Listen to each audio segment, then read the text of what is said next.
Ayan mga kachonggo, welcome to my vlog, Chonggo TV. Ayan, gagawa ako ng sisig mga kachonggo. Gawa kami ng sisig, pangpulutan. Ayan. Ayan mga kachonggo, sisig. Sarap ng batok ng baboy. Gawin ng sisig.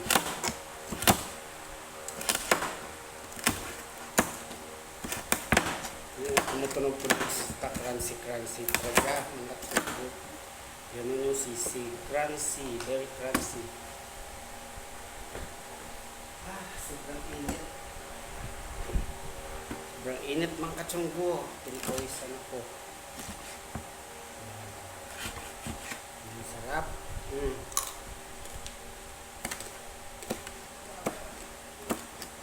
Crunchy ang balat ng batok. Ang sarap mga kachonggo. Ayan. Ayan mga kachonggo. Sarap talaga pag crunchy. Ayan. Init. Sobrang init. Ba't ako mga kachonggo? Ang init. Sobrang init. Ayan mga kachonggo. Iwa ako ng pangsisig. Preparation. Preparation, sisig, pangpulutan mga kachonggo. Masarap talaga ito pulutan. Masarap din ito iulam mga kachonggo. Kaya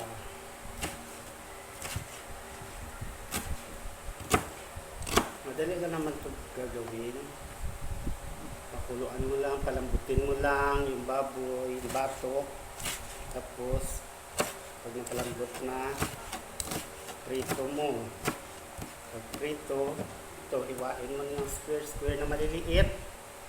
Tapos yun, hiwain ko rin mamaya yung mga pangsahog nito. Tapos yung pinaka-head chef namin ay mag-timpla nito.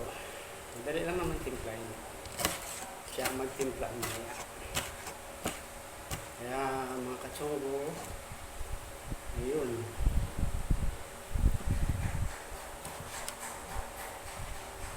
Kung gusto niyo matuto pa sa mga ibang mga luto ko, follow and share.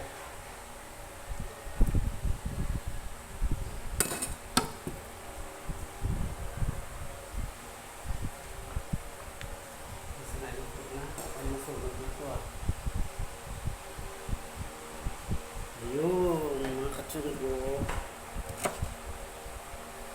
Yan. Sarap talaga.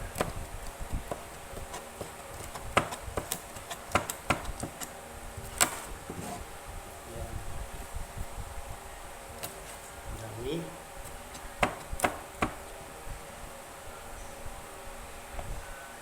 Pampabata mga kachonggo, putok batok. Ito yung masarap din ihalo sa pares eh. Yung crunchy putok batok. Masarap din ito ihalo sa pares. Yung tinatawag nila na bagnet.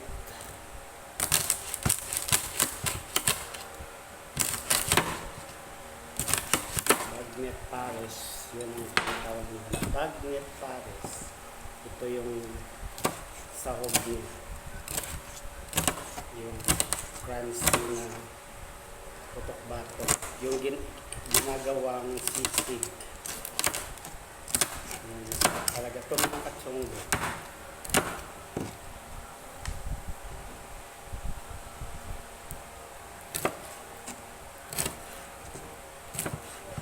Ayun, malaman. Yan. Malaman. Kaya mga katsunggo, sarap. Lalo na pag may timpla mamaya to. Tapos may partner na Red Horse. Wow!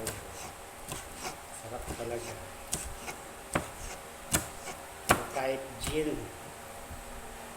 gin pomelo o gin pineapple, gin calamansi, kahit anong flavor, masarap yan. Partner to. Ang katsunggot ba? Kaya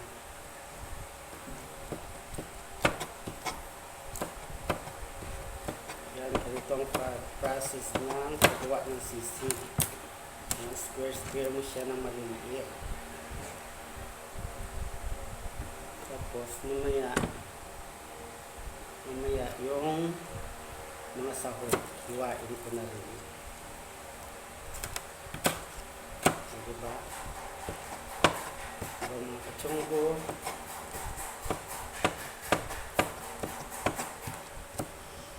follow and share lang mga katsunggo. Follow and share. Marami pa ako mga videos na i-upload about sa pagluluto, about sa mga menu, about sa mga pagkain, Chinese food man or Philippine food, i-upload ko dito. Kaya abangan nyo na lang mga katsunggo. Follow and share.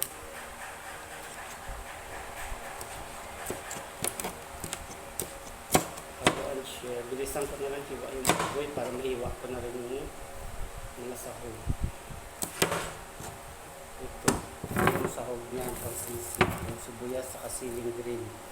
Ayan, sibuyas sa siling green. Ito yung pang sahog. Ayan, mga katsunggo.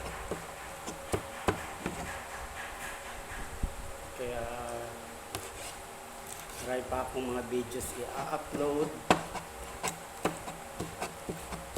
Follow and share lang mga katsunggo. Sige na. Bye bye. See you next my video.